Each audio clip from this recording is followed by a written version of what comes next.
বাবা মা তার আদরে যত্ন করা মানুষ করা মেয়েটাকে কোনো ভাত কাপড়ের জন্য কোনো ছেলের হাতে তুলে দিতে পারে না। তার মেয়ে সুখে থাকবে,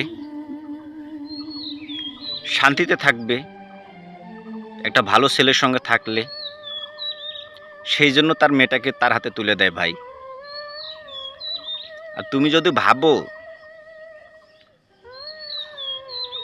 যে কোনো মেয়ের বাবা ভাত কাপড়ের জন্য মেয়েকে অন্যের হাতে তুলে দিতেছে কোনো ছেলের হাতে, তাহলে আমি মনে করবো তুমি ভুল ভাবতেছো ভাই। তোমার চিন্তা ভাবনাই ভুল।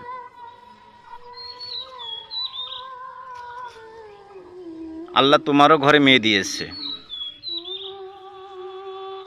একদিন নিশ্চয়ই তুমি বুঝবা, পিতা যেহেতু হয়েছো অবশ্যই বুঝবা তুমি যে তোমার মেয়ের সুখের জন্য তোমার কতটা ভালো লাগে আর দুঃখের জন্য কতটা তোমারে ভালো লাগে। অবশ্যই বুঝবা ভাই। আল্লাহ তোমারে বুঝার তৌফিক দিক।